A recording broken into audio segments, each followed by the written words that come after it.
Good afternoon on this very busy winter day. How are you all around the world? I hope you're enjoying summer in the Northern Hemisphere because I'm loving winter. I'm Linda, I'm your mental health mama, and today we're going to discuss Maslow's hierarchy of needs. Now, why is that important to you? Because it gives you a very clear outline of what your needs are, in what order, and then once you know the order, we can begin to look at how each one's affecting your life and which ones you're motivated to work towards first. Okay, so I'll just put this down here for you. So this is the hierarchy of needs. Now you can look up Maslow's hierarchy of needs anywhere online. You can Google this, you can grab one of these, and we start down the bottom. So your first lot of needs that need to be met, and we're actually motivated as humans to meet them, is air, water, food, shelter, sleep, clothing, reproduction. Okay, so we have internal motivators that are like, well, I need somewhere to get fresh water. Okay, no water, we die. Okay, so you get the basic understanding of all the basic needs that are happening. The next, and look, our counsellor, our teacher, once taught us that there was a well-known guy in Brisbane who had a bunch of money, like millions of dollars, but he walked the streets as a homeless person and for personal reasons. Now, you may think that he needs shelter, etc., etc. But in him, his needs are met in that he has the money to do that. But he has other reasons that are unmet, other needs that are unmet, which is why he's actually on the streets. So it can be very diverse about how these needs get met, the reasons why. They're very internal. Okay, next thing, we're looking for safety needs, so personal security. So we want to be in a safe place. So if you think of all the people that have had to leave their home countries, it's a very, very inbuilt need to be safe. And, for those of us that have come from homes where trauma has been prevalent, then we're looking for safety in our lives too. It's all in a different way, and it's all contextual. Employment, resources, health, and property. And all of those are pretty self-explanatory. Without our health, we can't have the rest of what's happening either. Okay? The next layer is love and belonging, friendship, intimacy, family, a sense of connection. Think of how many people in the world at the moment are actually not feeling connected. It's a basic need and they're unhappy, so they're motivated to get those needs met. They might not know how to meet those needs just yet, but they are motivated internally. They're crying out for help. How do I get connected into life again when I've lost everything? And even some people who are in families, they can feel disconnected, living at home, etc., etc. We can feel disconnected from our families when we're in the same building. So that sense of connection, all of these are very internal needs that we're motivated to meet. Okay? I just want to check. Everything's fine. Esteem, respect. When people treat us disrespectfully, it drives us to seek other solutions. The motivation is internal. Self-esteem, status, recognition, strength, freedom, and they all mean something different to each of us. Freedom can mean, as we've talked about, freedom from a country, freedom from oppression, and all of that can happen under one roof, or it can happen in a country, and anywhere in between. We need to be asking ourselves, what does freedom represent to me? Okay? Now, the top layer, self-actualization, desire to become the most that one can be. I want to bring up another picture. Okay? Now, the motivation to have the lower form met decreases, okay, as each of these needs are met.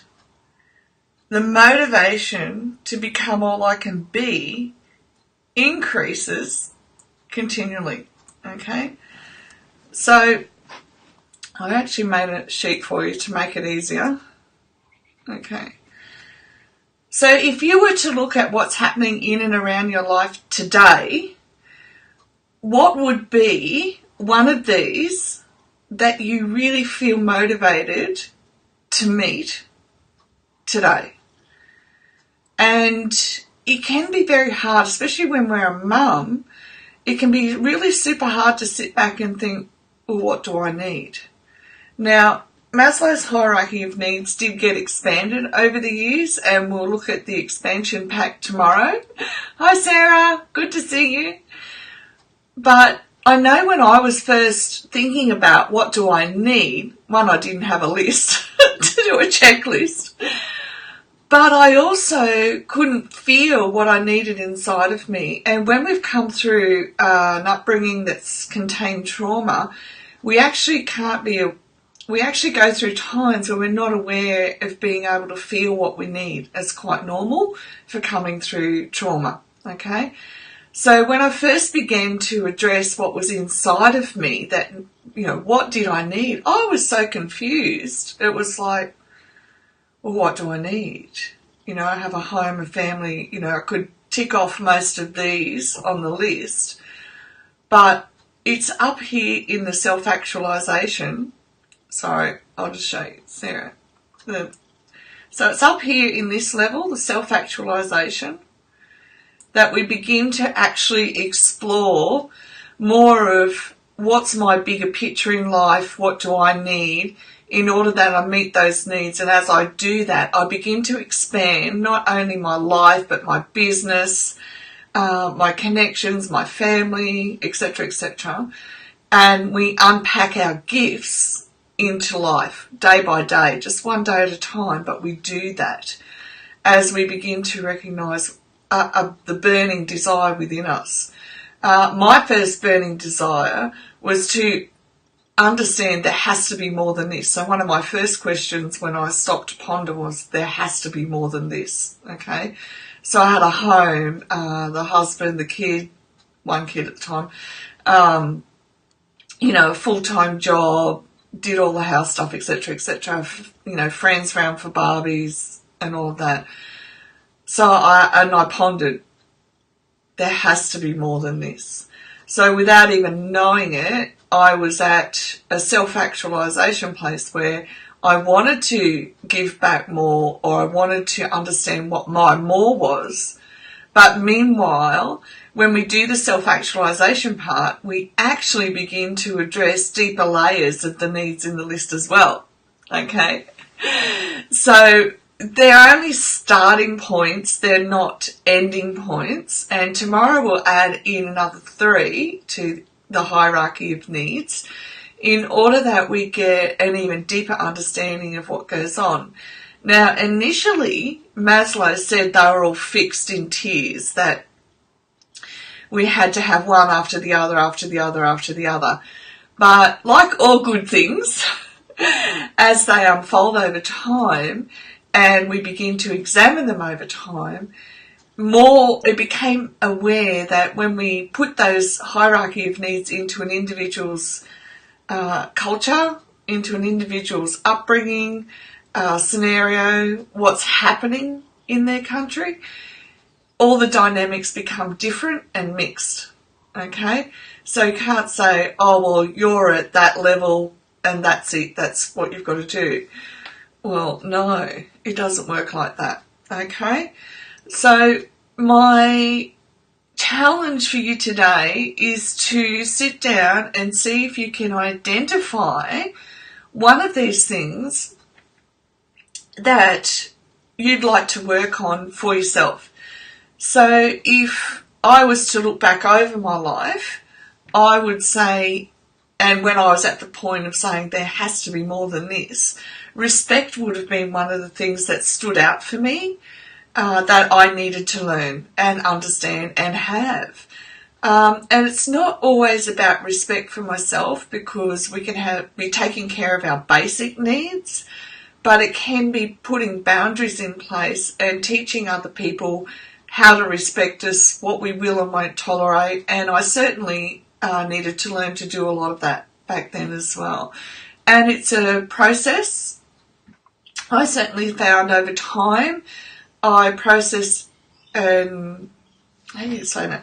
I came to a greater understanding of what was stopping me from putting in place the line in the concrete so that people would learn to respect me outwardly, irrespective of what they thought of me on the inside. Because it doesn't matter what you think, we've got to learn to treat each other really well.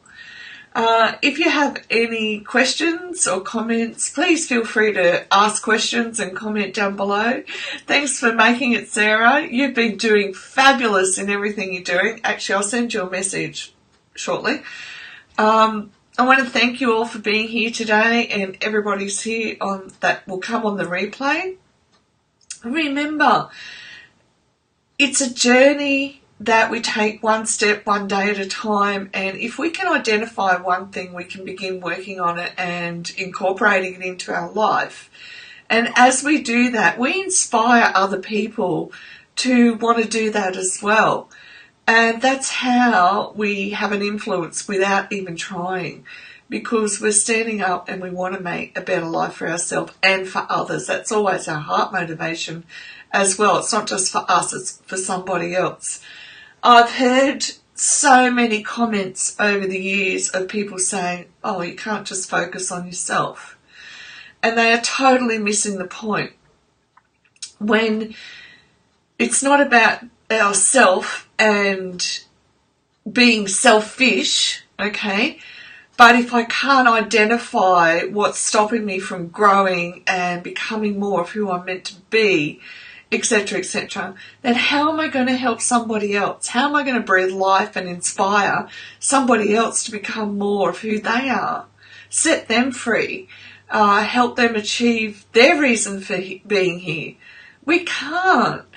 So it's not a selfish focus, it's an awareness of which is internal, and we go layer upon layer, okay?